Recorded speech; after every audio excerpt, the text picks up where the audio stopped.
Hey, welcome to our competitive cornhole crash course. This is video part 1 of 6, where we're going to be discussing the basic rules of competitive cornhole, specifically following the guidelines of the American Cornhole League, also known as the ACL. So let's get started, okay? The American Cornhole League, or the ACL, is the governing body for the sport of cornhole in the United States. They've established standardized rules and regulations to ensure fair and consistent gameplay at all levels. So let's dive into some of the specifics, okay? In ACL sanctioned events, the cornhole boards must be 48 inches long and 24 inches wide, with a 6-inch hole located 9 inches down from the top, and that is 9 inches on center hole from the top, okay? In part 3 of this series, we're going to dive into what makes these boards so much different than maybe the backyard boards you've played with at a barbecue or at a grill or a bar, as they are very different to what you possibly have seen before. Now going into the bags. The bags should be 6 inches by 6 inches, so 6-inch square, and 1.35 inches thick. They are filled with plastic resin pellets that won't damage the boards when they land and not going to leave any marks. They weigh, and have to weigh, between 15.5 and 16.25 ounces. All of the Myjestix cornhole bags are made right at 16 ounces or 1 pound. For the playing area, got these little example models here to show you at scale that cornhole boards have to be 27 feet apart. It is a lot further than you would think. These are 4 inches by 2 inches, so every 1 inch is 1 foot, and 27 feet is pretty dang far. So jump on YouTube, look up ACL cornhole. You'll be able to see how far they truly are apart. It's a lot farther than you often see people playing in their backyard. But 27 feet from front edge to front edge, and each board should be angled with the back being 12 inches off the ground and the front edge being 3 inches off the ground. All right, and the companies that make heavy-duty premium boards like this make sure that their boards are all meeting those standards. Then where the players are supposed to stand is called the pitchers or the throwing boxes that are on each side of the board.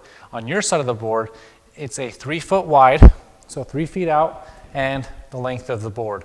So you have the 4 feet back, 3 feet wide. So basically take another board that wide plus an extra foot, and that's your pitcher's box or your throwing box. All right, so let's get into the actual throwing and taking turns. To start off the game, you do a coin toss to determine who gets to throw first. And then you take turns, each throwing 1 bag at a time until you no longer have any bags to throw. When you're throwing, the player must have at least 1 foot inside that throwing box, that 3 foot by 4 foot box on your side of the board, and you cannot step outside of that until after the bag has been released. That includes not passing the front of the board until after the bag is released from your hand. That would be a foul. Bags can technically be thrown overhand or underhand, but if you look at all the professional and competitive level players, they're all doing the underhand pitch to different variations of that. So next, let's jump into some basic scoring, all right? Cornhole scoring is relatively simple. A bag that lands on the board is worth 1 point, while a bag that goes into the hole is worth 3 points. But only the difference in points is added to the player with the higher score. So only one person can score per round. So sometimes it's a tie and no one scores that round. So let's go into a couple examples to make sure that's clear. So in example 1, we're going to have player A and player B, okay? We better take them off the board so it's clear. All right, some examples. Player A throws 2 bags on the board and 1 in the hole. Whoop, there we go.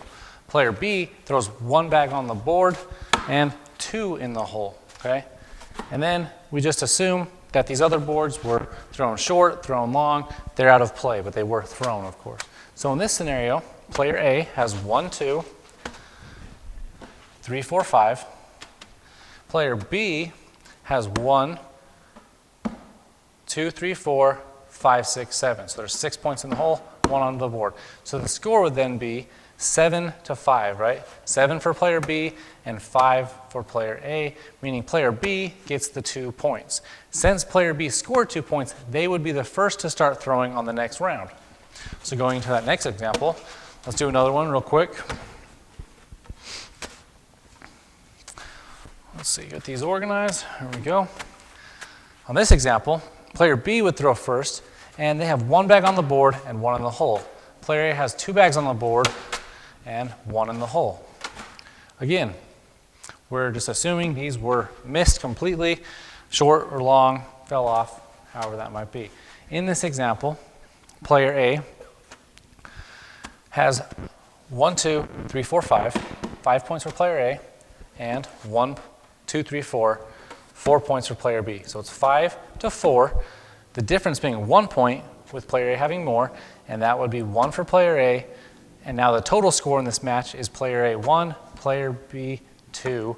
But even though player B is ahead, player A scored most recently, so they're going to be throwing to start the next round. If they were to ever tie in a round, like a 5 to 5, 4 to 4, anything, nobody gets any points, and whoever was throwing first the round before that, or that round where they tied, would be the one to start throwing first the next round as well. The game continues until one player reaches or exceeds 21 points. You do not have to hit 21 points exactly. You are fine to go over 21 points.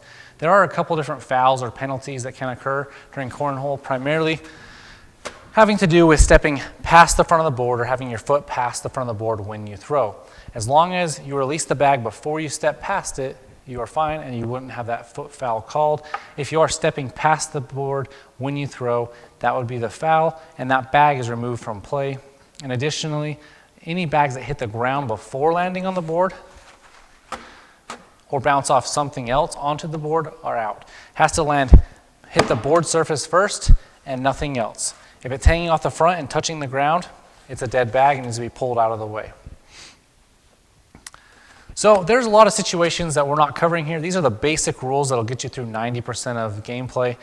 Playing with other experienced players, they'll be able to help you through this. But in conclusion, now that you understand the basic rules of the cornhole following the ACL guidelines, you're going to really be ready to enjoy this fun and exciting sport. So remember, practicing makes perfect. Grab some friends, set up your boards, and start throwing. So happy playing, and may the best player win. Make sure you check out part 2 to continue learning more about how to play competitive cornhole.